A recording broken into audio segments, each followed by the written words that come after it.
Hi there, it's me again, Lavanya. We are continuing our thought process on Unmai vilakkam. We are in the 26th verse right now.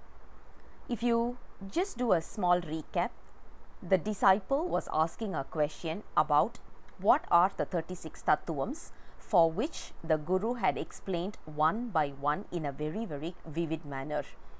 Later, the question that was posted was, what is Arnavam, what is Kanmam? And for Arnavam, Guru mentioned it as ignorance, and Kanmam is whatever deeds. So basically, whatever we are performing right now, the good or bad, cause and effect, right? So the effect of the good and bad deeds are coming in as karma. The next question that was posted to the Guru was the very simple question, yet very profound question. Who am I? And almost in 2 to 3 verses, the Guru is trying to explain the answer for the question, who am I?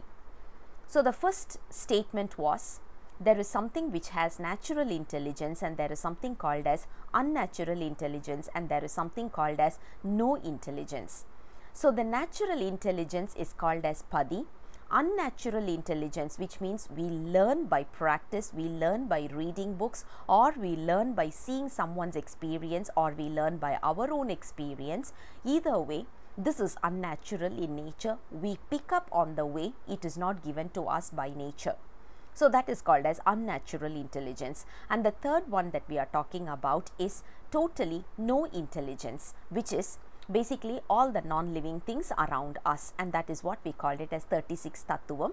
And the earlier verse that we discussed was very simple. The Guru was mentioning there are 6 tastes around us, which is sweet, salt, spice, sour, etc., etc. And these kind of tastes cannot realize that it has that taste. Basically, the taste is not even realizing or recognizing its own taste. So sweet doesn't know that it is sweet in nature. Salt doesn't know that it is salt in nature. So it doesn't really recognize its own attribute, its own characteristic. Similar to that, when you talk about the 36 tattvam, it doesn't realize its own characteristic. So what is the most important one is, we need to have someone else who can really interpret this, and that is what we call it as the soul. And today's verse is actually explaining that. Let's look at the song. Verse number 26. ஆறு சுவையும் அருந்தி அவை தம்மை வேறு ஒருவன் கூறியிடும் மேன்மை போல் ஆறாரும் ஒன்று ஒன்றா நாடி உணர்ந்து ஓதில் அதில் உற்றறிவாய் நின்ற பொருள்தானே காண் நீ. The first analogy that was used is repeated here as well, which is the 6 tastes. Why is this analogy used? If you remember, it's a very profound one, which is our food habit. We would have just completed our lunch, and it would have been a very sumptuous lunch, yet the moment we see another food, we feel tempted. Even a sweet, we feel tempted. Even an ice cream, we feel tempted, because the urge for eating more is always there in a natural way, which is also a natural instinct. It's an animal instinct anyways. So that is why the taste has been taken as an example over here, as an analogy to explain the concept. So if you look at it, the tastes don't realize their own attributes. So here the Guru says, ஆறு சுவையும் அருந்தி அவை தம்மை வேறு ஒருவன் கூறியிடும் மேன்மை போல்.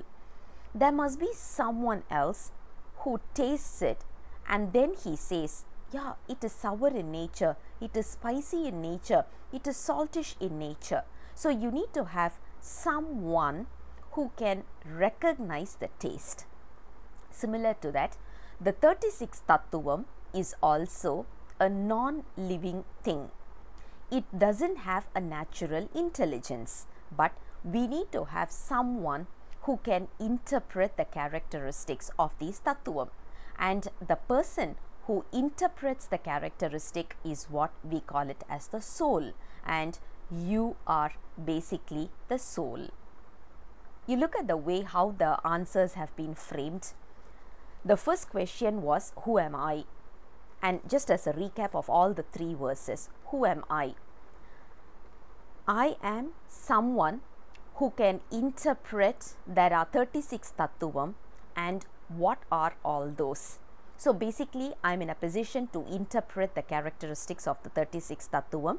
The reason being, 36 tattvams cannot go ahead and understand its own characteristics because it doesn't have natural intelligence, or rather it has no intelligence rather, and at the same time it doesn't really it's a non-living thing, so it cannot act on its own, so it cannot recognize its own characteristic, and hence there must be someone else who can interpret the characteristic, and that is what we are classifying over here as our guru's explanation, to say you are someone who doesn't have no intelligence. You do have intelligence, but it is not natural in form. What do we mean by natural and unnatural? Natural intelligence comes all at once, something like the Almighty. He doesn't need to be in one place to have an understanding. He doesn't need to go through a book to learn something. Rather, the unnatural intelligence comes in based on some kind of experience. So you pick up the experience, you pick up the knowledge and skill based on practice, or based on experience, or based on learning.